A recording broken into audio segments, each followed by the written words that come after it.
భగవద్గీతలోని 3వ అధ్యాయం కర్మయోగం.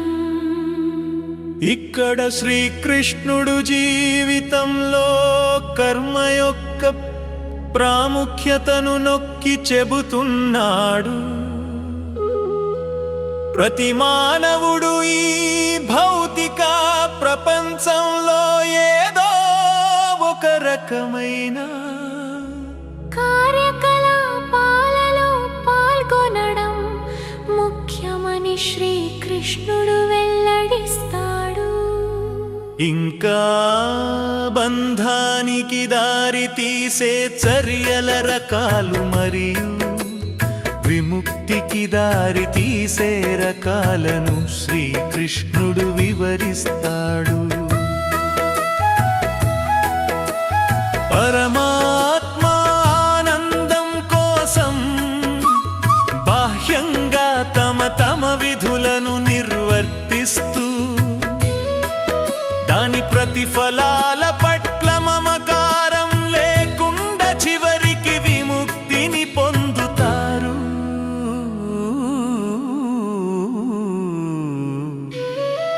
శ్రీమద్భగవద్గీత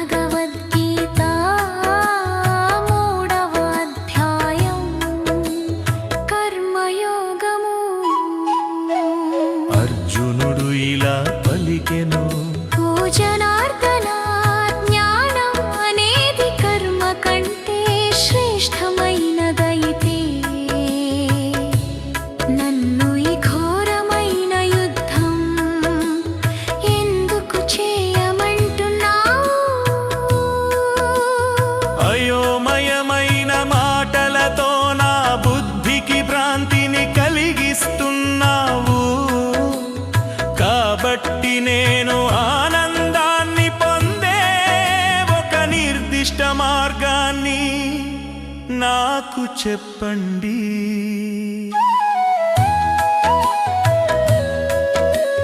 భగవంతుడు ఇలా పలికాడు,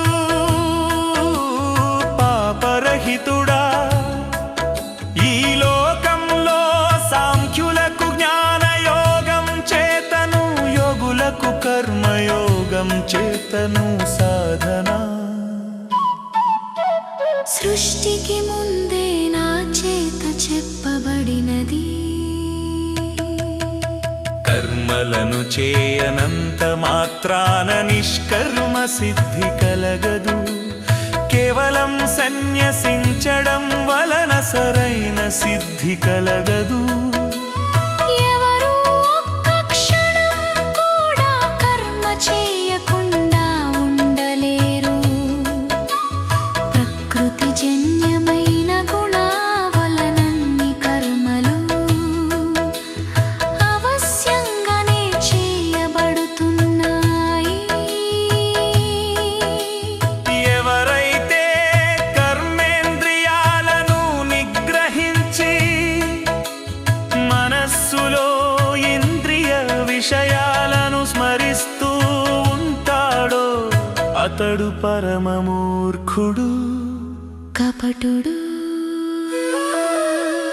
అర్జున, జ్ఞానేంద్రియాలను మనసు ద్వారా నిగ్రహించి కర్మేంద్రియాల ద్వారా ఆసక్త భావంతో పనిచేసే కర్మయోగులు నిజంగా ఎంతో శ్రేష్ఠులు. వేదముల అనుగుణంగా విధింపబడ్డ కర్తవ్యమును నిర్వర్తించాలి. నీ విద్యుక్త కర్మని నీవు చెయ్యి. కర్మ మానడం కంటే కర్మ చేయడం మేలు. కర్మ చేయకపోతే శరీర నిర్వహణ కూడా సాధ్యం కాదు. జ్ఞానేంద్రియాలను మనస్సు ద్వారా నిగ్రహించి కర్మేంద్రియాల ద్వారా ఆసక్త భావంతో పనులని ఒక యజ్ఞంలాగా భగవద్ అర్పితంగా చేస్తాడో కుంతి కుమారా, అతడు వాడు విశిష్టుడు అవుతాడు. యజ్ఞాలతో సహా ప్రజలను సృష్టించిన ప్రజాపతిలా అన్నాడు. యజ్ఞం వలన మీరు వృద్ధి పొందండిరి, యజ్ఞం మీ ఇష్టకామధేనువు కోరుకున్న వాటిని ఇస్తుంది. దేవతలను ఈ యజ్ఞంలో ఆరాధించండి, ఆ దేవతలు మిమ్మలను అనుగ్రహిస్తారు. మీరు అత్యున్నతమైన మంచిని పొందుతారు. దేవతల మనుషుల పరస్పర సహకారం వలన అందరికీ గొప్ప శ్రేయస్సు కలుగుతుంది. యజ్ఞం ద్వారా పోషించబడిన దేవతలు మీకు ఇష్టభోగాలను ఇస్తారు. తమకు ఇవ్వబడిన దానిని తిరిగి నివేదించకుండా తామే అనుభవించేవారు చోరులే అవుతారు.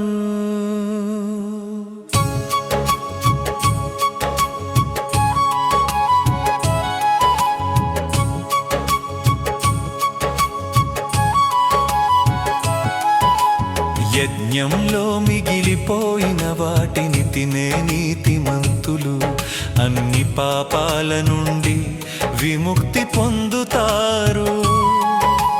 కానీ తమ కోసమే ఆహారాన్ని వండుకునే పాపాత్ములు వాస్తవానికి పాపాన్ని భక్షిస్తారు. అన్నము వలన జీవులు పుట్టును, అన్నము మేఘము వలన పుట్టును, మేఘము యజ్ఞము వలన పుట్టును, యజ్ఞము కర్వలనన్నే సంభవము. త్యాగం నుండి వర్షం పుడుతుంది, త్యాగం కర్మ నుండి పుడుతుంది. కర్మ బ్రహ్మ నుండి జనించినదని, బ్రహ్మ అనంతమైన పరమాత్మ నుండి ఉద్భవించాడని, సర్వవ్యాపకమగు పరబ్రహ్మము ఎల్లప్పుడూ యజ్ఞంలో ప్రతిష్ఠితమై ఉంటుందని తెలుసుకో. ఈ యజ్ఞ చక్రములో తన బాధ్యతను నెరవేర్చని వారు పాపులు. వారు తమ ఇంద్రియ భోగముల కోసమే జీవిస్తారు. అట్టి వారి జీవితము వ్యర్థం. అర్జునా, కానీ ఆత్మలోనే ఆనందించే, ఆత్మతోనే సంతృప్తి చెందే, ఆత్మలోనే సంతృప్తి చెందే మనిషికి ఎట్టి కర్తవ్యము ఉండదు. నిజానికి ఏమీ చేయలేము. ఆత్మజ్ఞానులైన వారు తమ కర్మను చేయటం వలన కానీ మానడం వలన దోషం ఏమీ ఉండదు. తన ప్రయోజనం కోసం సమస్త ప్రాణులలోను దేనిపైన ఆధారపడడు. అందుచే కర్మ ఫలములందు ఆసక్తి లేనివాడై తన ధర్మముగా భావించి మానవుడు కర్మనాచరింపవలెను. ఆసక్తి లేకుండా పని చేయుటచే మానవుడు పరమ సత్యమును పొందును. విహిత కర్మలను నిర్వర్తించటం ద్వారానే జనక మహారాజు వంటి వారు సిద్ధిని పొందారు. ప్రపంచానికి ఒక చక్కటి ఆదర్శం చూపటానికి నీవు కూడా నీ కర్తవ్య నిర్వహణ చేయాలి. లోక కళ్యాణాన్ని దృష్టిలో ఉంచుకుని అయినా కర్మ చేయడమే నీకు తగును. గొప్పవారు చేసే పనులను సామాన్య జనులు అనుకరిస్తారు. వారు నెలకొల్పిన ప్రమాణాన్ని ప్రపంచమంతా అనుసరిస్తారు. ఈ మూడు లోకాల్లో నాకు చేయవలసిన కర్తవ్యేమీ లేదు. అర్జున, నాకు పొందవలసినది ఏమీ లేదు, సాధించవలసినది లేదు. అయినా నేను చేయాల్సిన విధులను చేస్తూనే ఉంటాను. అర్జున, నేను నిరంతరం అలసిపోకుండా పని చేస్తున్నందునే ప్రజలు అన్ని విధాలుగా నా మార్గాన్ని అనుసరిస్తున్నారు. నేను కర్మలు చేయకపోతే ఈ లోకాలు నశించిపోతాయి. జరిగే అల్లకల్లోలానికి నేనే బాధ్యుడనవుతాను. మానవ జాతికి శాంతి లేకుండా అవుతుంది. ఓ భరతా, అజ్ఞాని కర్మ పట్ల మక్కువతో ఎలా ప్రవర్తిస్తాడో, వివేకి లోక శ్రేయస్సు కోరుతూ అలాగే పని చేయాలి.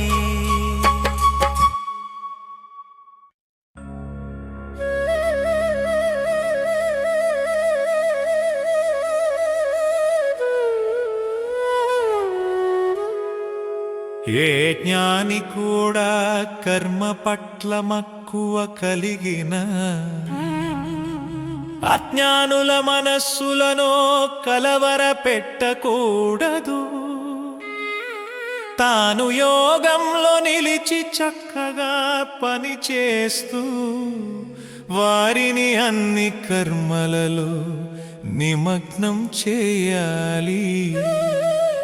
విహిత కర్మలను చేయటానికి స్ఫూర్తినివ్వాలి. తానే వాటిని భక్తితో నెరవేర్చాలి. ప్రకృతి గుణాల వలన అన్ని కర్మలు నిర్వహింపబడతాయి. అహంకారంతో భ్రమపడిన మనస్సు ఉన్నవాడు నేనే కర్తను అని అనుకుంటాడు.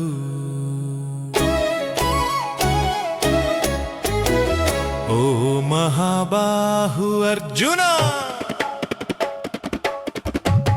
జ్ఞానులు ప్రకృతి గుణములు మరియు కర్మ నుండి జీవాత్మను వేరుగా చూస్తారు.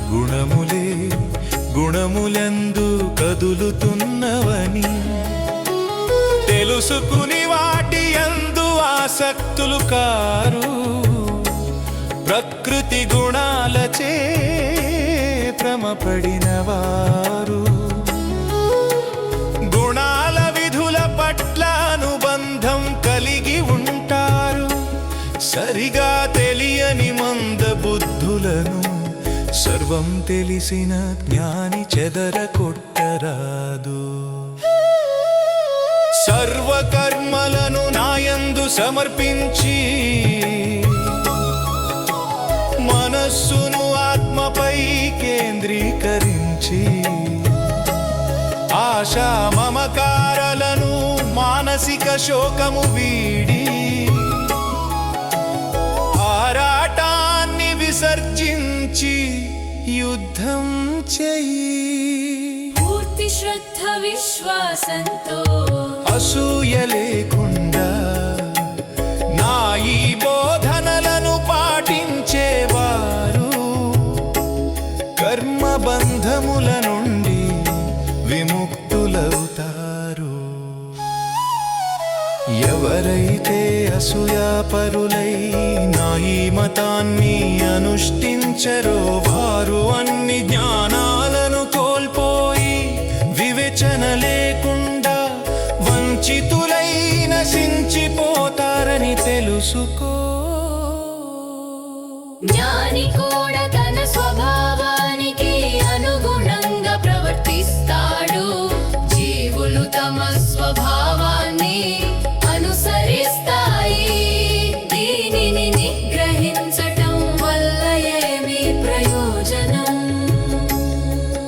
ప్రతి ఇంద్రియ విషయంలోనూ రాగద్వేషాలు ఉంటాయి. కర్మయోగి వాటికి లోబడరాదు, అవే అతనికి శత్రువులు. ఇతరుల ధర్మాన్ని చక్కగా చేయటం కన్నా లోపాలతో కూడి ఉన్న సరే తన సహధర్మాన్ని నిర్వర్తించటమే అత్యుత్తమము. స్వధర్మాన్ని నిర్వర్తించటంలో మరణించిన మంచిదే, కానీ ఇతరుల మార్గం అనుసరించటం ప్రమాదకరమైనది. అర్జునుడిలా అన్నాడు కృష్ణ, ఇష్టం లేకపోయినా ఎవరో బలవంత పెడుతున్నట్లు మానవుడు పాపం ఎందుకు చేస్తున్నాడు? ఆ ప్రేరణ శక్తి ఎవరిది? ఎవరి కారణంగా పాపం చేస్తాడు?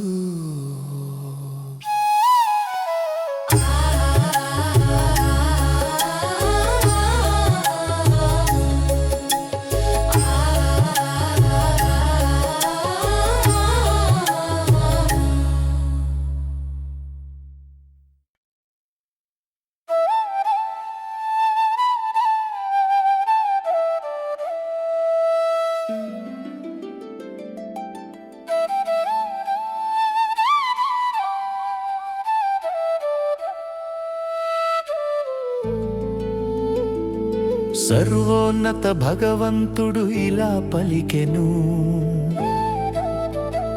ఇవి కామము, క్రోధము, రజోగుణం నుండి ఉద్భవిస్తాయి. సర్వాన్ని మృంగివేసేది మరియు సర్వ పాపాత్మకమైనది. ఈ లోకంలో అందరికీ అదే శత్రువని తెలుసుకో. అగ్ని పొగతో కప్పబడినట్లు,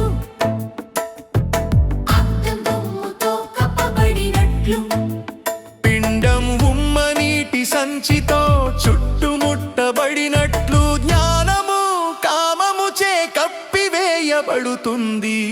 ఓ కుంతి పుత్రుడా, కామం తృప్తి పరచడానికి వీలులేని అగ్ని వంటిది. ఇది జ్ఞానానికి నిత్య శత్రువు. దీనితో జ్ఞానం కప్పబడి ఉంటుంది. ఇంద్రియాలు, మనస్సు, బుద్ధి కామానికి ఆధార స్థానాలు. వీటి ద్వారా అది శరీరమున్న వ్యక్తిని మోసగించి వారి జ్ఞానాన్ని కప్పివేసి జీవాత్మని భ్రమకి గురి చేస్తుంది. కాబట్టి ఓ భరత శ్రేష్ఠుడా, మొదట నీ ఇంద్రియాలను నియంత్రించుకుని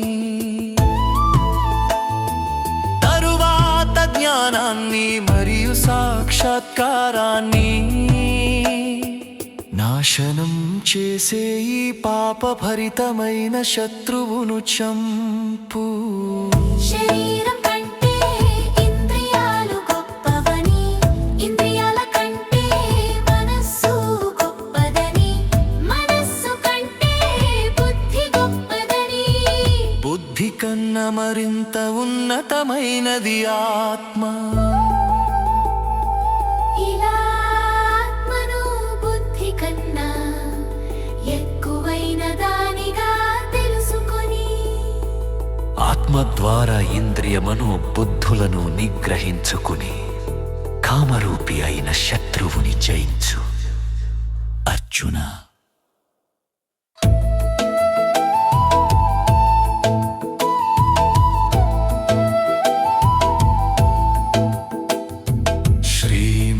భగవద్గీత